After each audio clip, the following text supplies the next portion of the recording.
boa noite a você que está aqui comigo mais esse dia do Jornada Essência, falando sobre o amor que transborda ao próximo. Eu sou Mariana Adams, pastora aqui na IA Church. É sempre muito bom estar aqui com vocês. E hoje eu prometi que eu ia trazer exemplos de pessoas que transformaram o mundo através do amor, e você ia sair daqui hoje inspirada. E eu vou cumprir minha promessa. Hoje nós vamos falar do amor que quer transformar o mundo através de você. Lá em 1 João, capítulo 4, verso 8, está escrito que quem não ama não conhece a Deus, porque Deus é amor.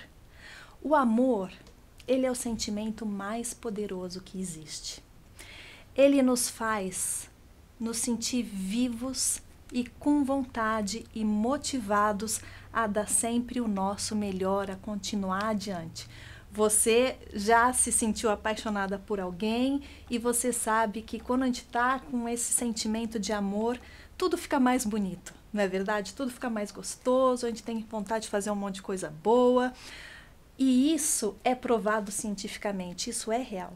O amor, ele transforma a gente de dentro para fora. E essa transformação, ela acaba se mostrando exteriormente.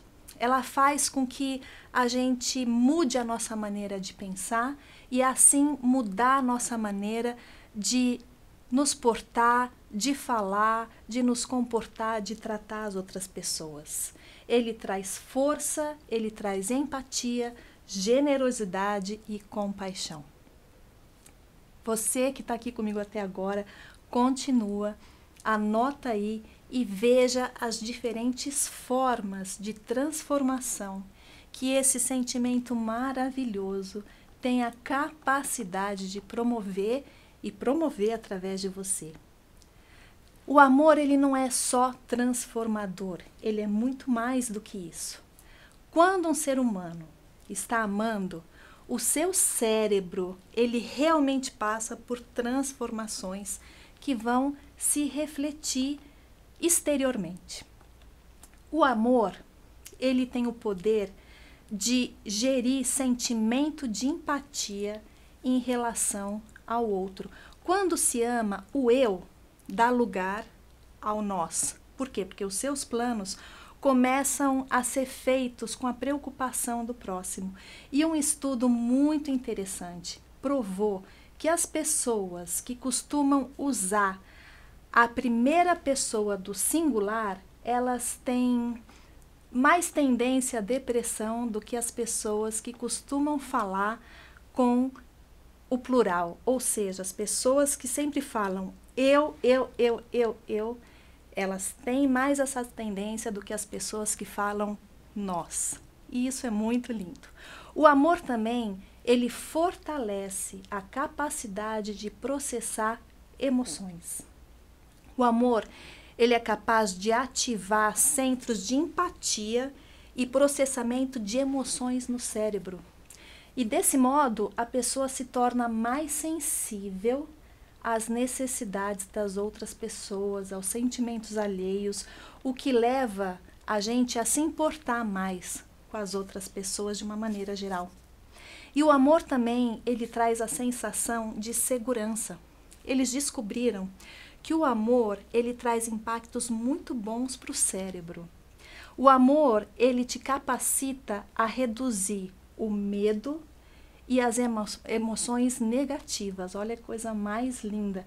Um dos hormônios responsáveis por essa sensação é a ocitocina, que é conhecida também como hormônio do amor. E essa ocitocina, ela provoca sentimentos de contentamento, de calma e de segurança.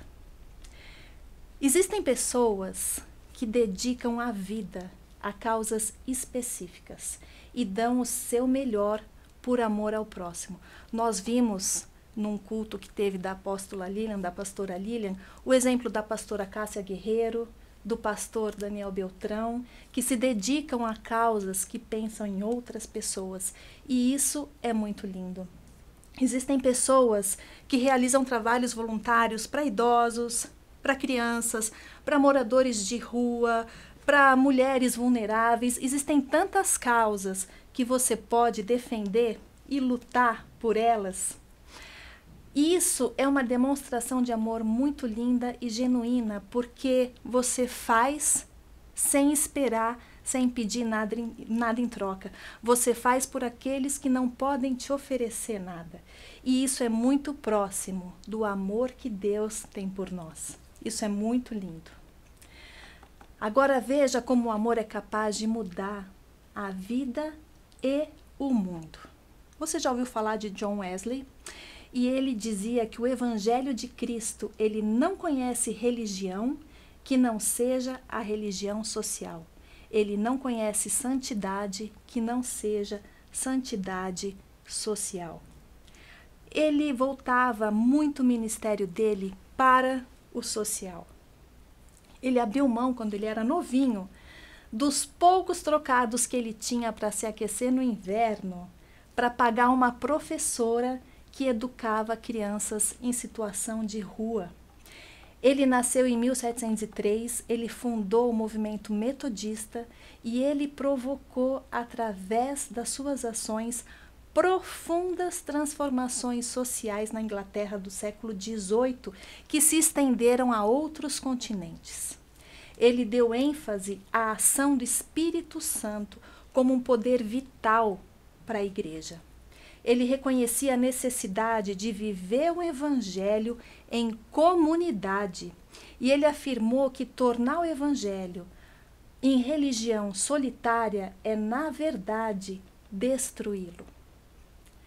Você já ouviu falar numa senhora chamada, muito fofinha, Dorina de Gouveia Noel? Pois é. Ela atuou como professora, ativista, filantropa e pedagoga. Ela foi responsável pela inclusão de deficientes visuais no país. Dorina, ela era conhecida como a Dama da Inclusão. Ela nasceu em São Paulo no dia 28 de maio de 1919. Ela ficou cega aos 17 anos e até hoje ninguém sabe o motivo que levou ela a perder a visão. Ela foi a primeira aluna cega a se formar na Escola Normal Caetano Campos, e o desejo dela de inclusão era tão grande que fez com que ela conseguisse convencer a instituição a implantar o primeiro curso de especialização de professores para ensino dos cegos. Em março de 46, ela criou com um grupo de amigas a fundação do Livro do Cego no Brasil. Em 91, quando ela faleceu, a instituição ganhou o nome dela. E essa instituição ela produzia livros em braille que eram distribuídos gratuitamente pelo país. Ela dirigiu a campanha nacional de educação de cegos do Ministério da Educação e Cultura. Ela foi presidente da instituição União Mundial de Cegos. Ela criou o departamento em São Paulo de Educação Especial para Cegos, na Secretaria de Estado de Educação. Ela foi uma das responsáveis pela criação da União Latino-Americana de Cegos. Em 96, ela escreveu o livro, ela publicou o livro que diz "E eu venci assim mesmo". O lema da ativista era "Vencer na vida é manter-se de pé quando tudo parece estar abalado. É lutar quando tudo parece adverso. É aceitar o irrecuperável, é buscar um caminho novo com energia, confiança e fé". Agora, Maria Rita de Souza Brito Lopes Pontes. Você conhece? Tenho certeza que você conhece. Fica aí. Quando ela era ainda adolescente, ela já se preocupava com os mais necessitados, voltando seu olhar em especial para os mendigos e para os doentes. Aos 13 anos, ela tentou entrar para o convento Santa Clara, mas ela foi rejeitada porque ela era nova demais. Em 1934, quando ela fez 20 anos, finalmente ela conseguiu se tornar freira. E o nome dela? Irmã Dulce, em homenagem à sua mãe. A irmã Dulce, ela chegou a ser indicada ao Prêmio Nobel da Paz. Ela nasceu na Bahia, era baiana como o meu avô, filha de um dentista, de uma professora. Ela atuou em escolas e participou da criação de um albergue para doentes.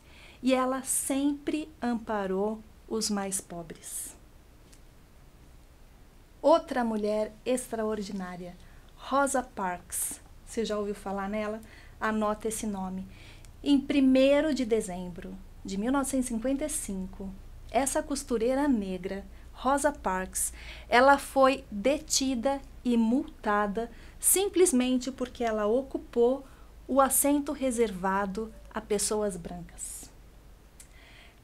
Num protesto silencioso, ela começou a ir a pé para o trabalho e esse protesto ele se propagou rapidamente. E começou um boicote aos ônibus urbanos. Nesse mesmo ano, ninguém mais, ninguém menos do que Martin Luther King começou a luta pelo reconhecimento civil dos direitos civis dos negros norte-americanos, com métodos pacifistas inspirados em Mahatma Gandhi. Ele apoiou a ação de Rosa Parks e aí, pouco a pouco, milhares de negros passaram a caminhar quilômetros e quilômetros todos os dias até o trabalho. E isso causou um prejuízo imenso às empresas de transporte. Luther King ele foi um pastor e ativista norte-americano. Ele nasceu na Igreja Batista, filho e neto de pastores, ele tomou o mesmo rumo. E ele lutou contra a discriminação racial. Ele se tornou um dos homens mais importantes, um dos líderes mais importantes contra o racismo nos Estados Unidos, pelo movimento de direitos civis dos negros nos Estados Unidos. E ele recebeu o Prêmio Nobel da Paz em 1964. Filho e neto de pastores da Igreja Batista, ele teve um ministério maravilhoso em que ele impactou muitas pessoas, simplesmente porque ele amou uma causa. Ele, desde jovem, tomou consciência, claro, ele vivia isso, da situação de segregação dos negros nos Estados Unidos, principalmente nos estados do Sul. Agora, o protesto da Rosa Parks ele já durava 382 dias. E no dia 13 de novembro de 1956, a Suprema Corte norte-americana aboliu a segregação racial nos ônibus de Montgomery. E isso é muito importante porque foi o primeiro movimento vitorioso do gênero registrado nos Estados Unidos. No dia 21 de dezembro de 56, Luther King e Glenn Smiley, um pastor branco, eles entraram juntos e sentaram nas primeiras fileiras de um ônibus urbano. Em 63, ele liderou a marcha em Washington, que reuniu cerca de 250 mil pessoas quando ele fez aquele discurso importante, I have a dream, que em português significa eu tenho um sonho. E nesse discurso ele descreve uma sociedade onde negros e brancos possam viver harmoniosamente. Em 64 foi criada a Lei dos Direitos Civis, que garantia a tão esperada igualdade entre negros e brancos. E nesse mesmo ano ele recebeu o Prêmio Nobel da Paz. E eu vou ler um trechinho rapidinho do discurso dele. Tenho um sonho que um dia essa nação levantar-se-á e viverá o verdadeiro significado de sua crença. Consideramos essas verdades como evidentes por si mesmas, que todos os homens são criados iguais. Tenho um sonho que um dia nas montanhas rubras da Geórgia, os filhos de antigos escravos e os filhos de antigos proprietários de escravos poderão sentar-se à mesa da fraternidade. Tenho um sonho que meus 4 pequenos filhos viverão um dia numa nação onde não serão julgados pela cor de sua pele, mas pela qualidade do seu caráter. Eu tenho um sonho hoje. Essa é a nossa esperança. Essa é a fé com que a qual regresso ao Sul Com esta fé, seremos capazes de retirar da montanha do desespero uma pedra de esperança. Com essa fé, poderemos transformar as dissonantes discórdias de nossa nação numa bonita e harmoniosa sinfonia de fraternidade. Com essa fé, poderemos trabalhar juntos, orar juntos, lutar juntos, ir para a prisão juntos, ficarmos juntos em posição de sentinela pela liberdade, sabendo que um dia seremos livres. Esse será o dia quando todos os filhos de Deus poderão cantar um novo significado. O meu país é teu, doce terra de liberdade. De ti eu canto. Terra onde morreram os meus pais, terra do orgulho dos peregrinos, que cada localidade ressoe a liberdade.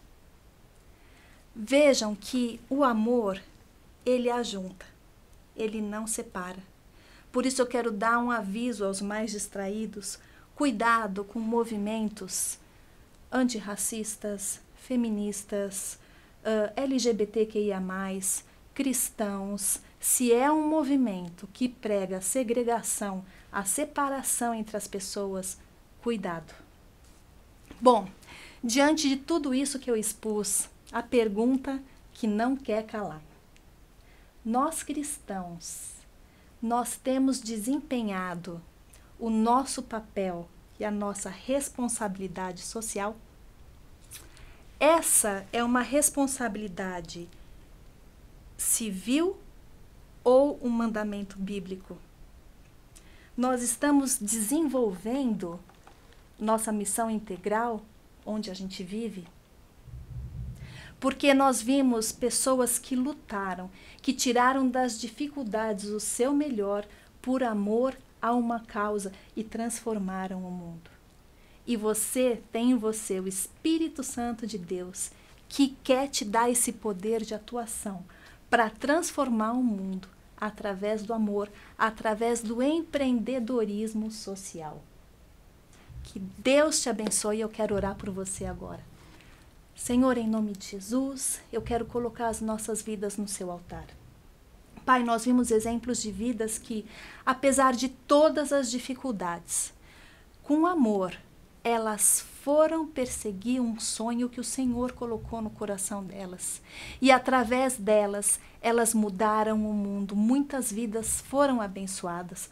Paizinho, nós estamos aqui hoje. Nós estamos aqui hoje e colocamos nossa vida, nosso coração em consagração a Ti e pedimos que o Senhor nos use com essa intrepidez, essa coragem e esse amor que transforma as coisas e as pessoas à nossa volta sem querer nada em troca.